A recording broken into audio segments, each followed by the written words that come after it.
Então a gente tem aí, nesse período, principalmente do século VII, século VI a.C., o aparecimento de algumas figuras aí, por exemplo, Tales, Anaxímenes, Anaximandro, Pitágoras, Heráclito, Parmênides, né?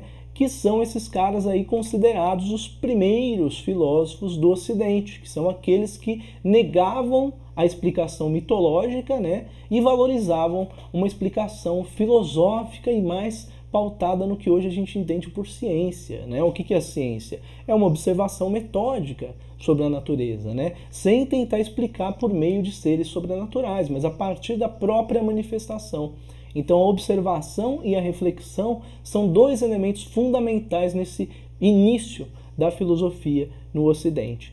São os filósofos chamados de pré-socráticos, porque antecederam a Sócrates, né? Esse nome não foi dado na época, né? Eram chamados também de filósofos da physis, ou filósofos da natureza, né? Eram os filósofos que tentavam entender a natureza. O filósofo dessa época era aquele que observava a natureza e se espantava com ela.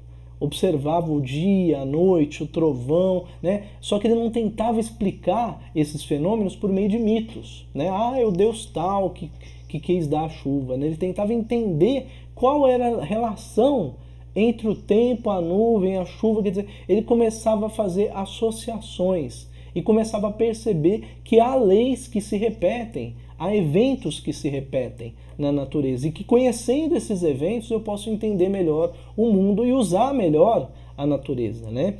Então, eles eram filósofos que observavam as relações causais entre as coisas, ou seja, que uma coisa antecede a outra e gera uma seguinte, né? Ou seja, a chuva, que nem hoje pra gente parece tão simples, né? Ver uma nuvem carregada e depois chover, né? Só que para entender isso racionalmente é preciso uma ideia de causalidade, é preciso uma ideia de que a nuvem se agrupa, né? Escurece e depois a chuva vem, que isso que cada coisa é um efeito de uma causa anterior, né?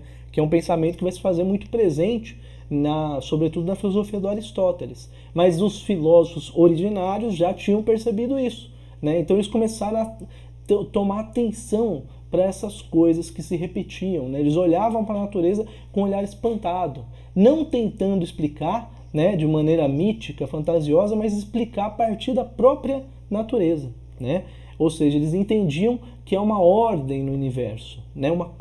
Eles faziam uma cosmologia, né? Que é o estudo dessa ordem do universo. Então, se há uma ordem, se há uma repetição, eu posso fazer um estudo sobre essa ordem e entender como é que ela funciona, né? E por isso que a gente tem a palavrinha logos, né? Que aí está carregada em várias ciências, né? Antropologia, psicologia, sociologia, né? Biologia, é tudo logos, né? Bio, vida, logos, logia.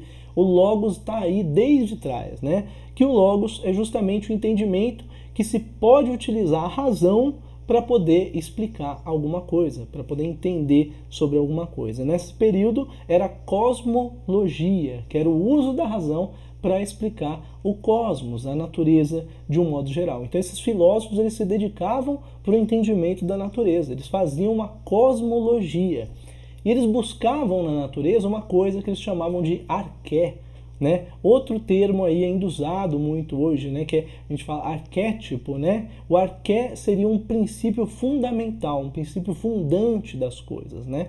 Para esses filósofos, tudo na natureza teria um princípio que fundariam todas as coisas. Seria uma coisa só que gerariam todas as outras, né? E essa coisa teria que ser material, né? Por exemplo, Tales entendeu que era a água, que a água era o fundamento de tudo e que tudo se originava da água, né? Se você furar a terra, você vai encontrar água lá embaixo. Se você cortar uma árvore, tem água, né? Se a gente se fere, corta o braço, também sai líquido. Ele entendia que a água estava em tudo, é porque ela era fundante, ela era um primórdio de tudo, né? Então a arqué era a ideia de um elemento primordial. Essa arqué é presente nesses filósofos desse período, né? E ao mesmo tempo eles eram críticos. Diferente dos que defendiam e que entendiam o mundo a partir dos mitos, né?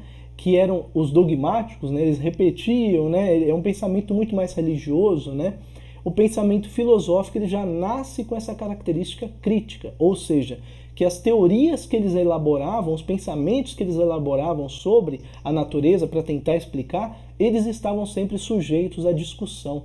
Eles não eram uma explicação final. Eles poderiam se transformar. Ou seja, o que eu descobri agora poderia alguém vir a refutar. E aconteceu isso muito. Não é à toa que Tales teve como discípulo Anaximandro, que refutou a tese da Arqué do Tales. E o Anaxímenes, que foi discípulo de Anaximandro, também refutou a tese do mestre dele. Então essa questão de refutar a tese do anterior era uma prática muito comum e muito tranquila, né? Hoje em dia, para quem vai na escola, numa faculdade, vai questionar o professor, parece que pega mal, né? Mas naquela época era uma coisa muito valorizada você questionar. Porque o questionamento, entende-se que na filosofia, por meio do questionamento que a gente aprimora os nossos saberes. Então a filosofia ela já nasce com essa característica de entender que o saber não é uma coisa pronta. Ou seja, não é uma verdade que é acabada, eu já descobri isso e acabou.